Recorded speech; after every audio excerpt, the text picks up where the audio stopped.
Este é o blog Civil Imobiliário. E hoje nós vamos conversar sobre o projeto do Código Comercial. E para falar sobre o projeto, ninguém melhor do que o professor Fábio Ulloa Coelho, que gentilmente nos recebe em seu escritório para falar sobre o código. Professor, o código tem uma grande importância para a economia brasileira. E eu queria que o senhor começasse nos dizendo por que o Brasil precisa de um novo código, e quais as suas bases, enfim, quais o que tem nesse projeto de novidade. Fábio, nós podemos identificar tanto no projeto de Código Comercial que está na Câmara dos Deputados, quanto no projeto que está no Senado, podemos identificar nos dois 4 eixos fundamentais, né?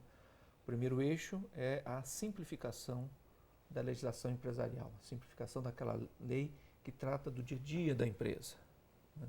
Hoje o empresário está sujeito a uma série de exigências burocráticas que não se justificam mais, que não têm mais sentido, né? Como, por exemplo, manter, né, a sua escrituração, né, os seus documentos, os seus contratos, tudo em papel, né?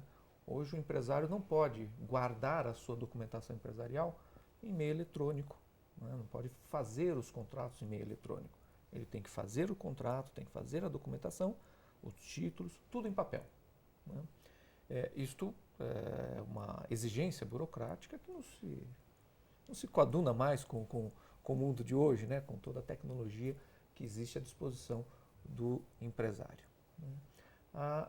O segundo eixo dos dois projetos de Código Comercial é a modernização do direito comercial. Nós temos, e todos sabem disso, nós temos um Código Comercial de 1850, né?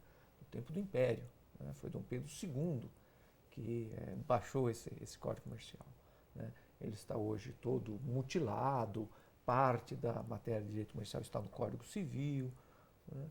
Mas só por isso, só por essa data em que foi editado o Código Comercial, nós já podemos perceber que ele precisa de uma modernização, né? Uma modernização em termos de não só trazer as novas tecnologias para a documentação empresarial, como eu mencionei agora há pouco, né? Mas também para disciplinar o comércio eletrônico. Nós não temos nenhuma norma sobre o comércio eletrônico e é no comércio eletrônico que se realizam hoje, né, as operações de vulto e do dia a dia das empresas, né? Então temos esses dois eixos, temos um terceiro eixo também que é comum tanto ao projeto que está no Senado como o projeto que está na Câmara, né, que é o da melhoria do ambiente de negócios no país, né? Hoje o empresário ele não sabe o quanto ele deve de verdade, quais são as dívidas que ele tem, né? Porque as regras são confusas, porque o judiciário às vezes entende que a norma diz uma coisa que ninguém mais consegue ler dentro daquela norma, né? Isso cria um ambiente de insegurança jurídica que é muito ruim para o empresário, né? O empresário ele precisa saber quais são as regras do jogo para que ele possa organizar a sua empresa, para que ele possa, inclusive, fixar o preço, né, do produto, do serviço que ele oferece para o mercado de consumidor, né? Se ele não sabe o quanto ele vai, pelo quanto ele vai ficar responsável, né, ele sempre vai, ao fixar o preço dos seus produtos e serviços, ele sempre vai colocar lá uma margem, né, de segurança, né, porque daqui a pouco vem um juiz e diz que ele deve pagar não sei o que, também além do que ele já deve, né, ele não vai poder ficar no prejuízo, né? E esse aumento da segurança jurídica, né, que o projeto Código Comercial visa, né, ele é importante para toda a sociedade, né? Porque na medida em que o empresário possa ter mais segurança sobre quais são as obrigações que ele tem, quais são as obrigações que ele não tem, né, ele pode fixar um preço mais competitivo, um preço mais barato para os seus produtos e seus serviços, né? O brasileiro vive se perguntando, né, por que ele paga aqui no Brasil pelo mesmo produto que um americano compra nos Estados Unidos, ele paga o dobro, às vezes até mais, né? Vai comprar um celular, é o mesmo celular, é o mesmo produto que o consumidor americano está comprando no mesmo dia nos Estados Unidos. Aqui o consumidor brasileiro está pagando mais caro, né? Às vezes se pensa que é a questão dos impostos, né? Mas mesmo descontando os impostos, o produto brasileiro continua sendo mais caro, né? Muito por conta desse clima de insegurança jurídica, muito por conta do empresário não saber exatamente quais são as obrigações que ele assume quando explora a atividade empresarial, né? Então, isso é um terceiro eixo que o projeto prevê, né? Ampliar a segurança jurídica no campo do direito comercial. E o quarto eixo é um eixo também muito importante, que é o de melhorar o ambiente de negócios aqui no Brasil, atrair novos investimentos, né? Introduzir no direito brasileiro normas com as quais o investidor global está familiarizado. Então, ele vê a norma que vigora, a norma que é aplicada no país dele, ele vê a norma que é aplicada nos outros países em que ele já tem investimento, e quando ele vem aqui para o Brasil, ele vê uma norma diferente. É natural que ele tenha certas resistências, né? São exemplos até muito curiosos, né? No todo mundo, né, uma regra global, enfim, em diversos países, né, o advogado tem direito de fazer pergunta para a testemunha durante a audiência diretamente, né? E aqui no Brasil nós sabemos, né, o advogado formula a pergunta para o juiz pergunta para a testemunha responde para o juiz, né?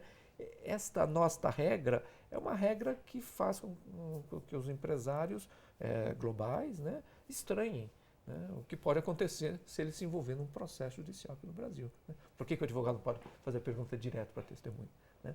Então nós vamos ter, introduzindo aqui no direito brasileiro, regras que o empresário global, o investidor global, vê em diversos outros países onde ele já tem investimento, e com isso então ele vai ficar mais confortável em trazer o seu investimento para cá também, né? Então são esses os 4 eixos principais, tanto do projeto da Câmara quanto do projeto que corre no Senado. Professor, o senhor abordou então esses 4 pontos. 2 pontos me chamam a atenção, que são, não digo novidades, mas que acabam sendo incorporados agora na legislação, que o primeiro deles, que se refere ao comércio eletrônico, que a gente não tinha uma regra muito específica sobre isso. Queria que o senhor discorresse um pouquinho, falasse um pouco dessa novidade. Essa é uma das grandes medidas que o projeto propõe, né? O comércio eletrônico, né, hoje em dia, cada vez mais, todos estão se acostumando com esta nova ferramenta, né? Nem podemos mais chamar de tão nova assim, né?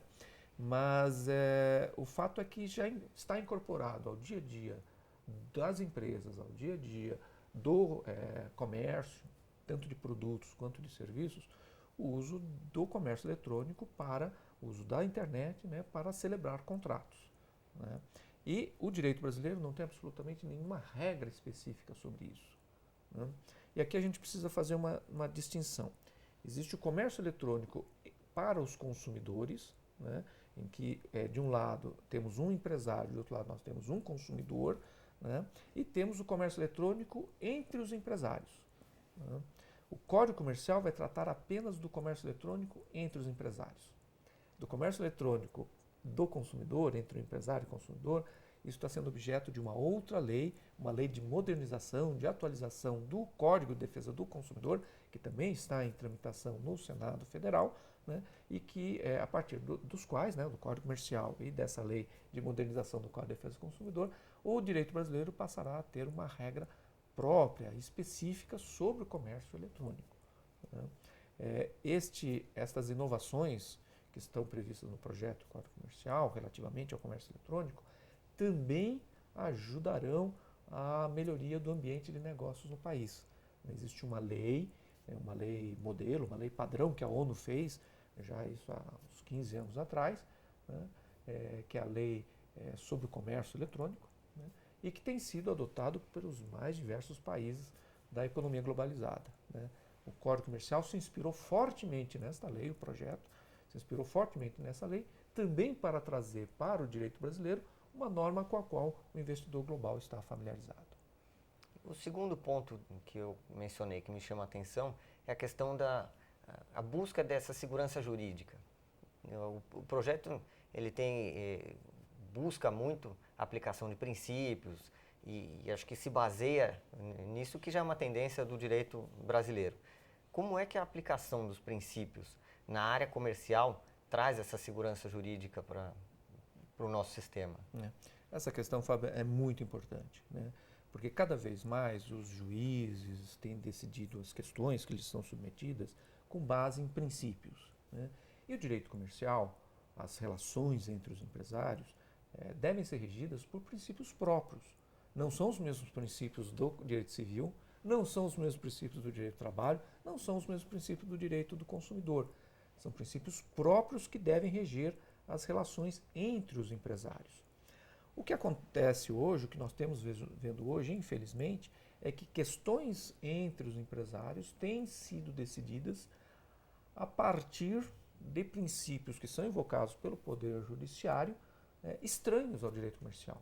Então, invocam-se princípios, por exemplo, do Código de Defesa do Consumidor. Eu vou dar um exemplo, né? Na relação entre empresa e consumidor, sempre temos uma parte mais fraca, que é o consumidor. Então, os princípios próprios desta área do direito visam neutralizar essa diferença, assegurando ao consumidor prerrogativas que o empresário não tem, né? Isso é um princípio próprio do Código de Defesa do Consumidor. Quando nós estamos, no entanto, numa relação entre dois empresários, né, ainda que um deles seja economicamente mais fraco que o outro, né, esses empresários têm que ser tratados em pé de igualdade. Esse empresário mais fraco não pode receber garantias, preferências, privilégios que a lei dá para o consumidor, né, porque a relação empresarial tem que ser uma relação entre iguais. O que acontece é que o juiz, na sua grande maioria, tem como experiência na economia apenas a experiência de consumidor, né? Ele é um consumidor quando ele vai fazer algum ato importante, né, em termos de economia, né? E ele desconhece, por questão de vivência própria, né, as especificidades da relação entre os empresários. Então é necessário que o Código trate claramente, enuncie os princípios do direito comercial para nortear os juízes nestas decisões, quando eles vão decidir questões entre empresários, contratos de financiamento de atividades empresariais, contratos, acordos de acionistas, né, os negócios societários. Quando o juiz for tratar destas questões, ele precisa de uma lei que oriente de uma forma muito precisa, muito específica, como a decisão deve ser dada, né? Okay. Professor Fábio, agradeço muito a sua gentileza em nos receber. E essas foram as brilhantes palavras de quem muito batalhou para que o texto desse projeto chegasse agora ao Senado. E muito obrigado. Só até o próximo vídeo.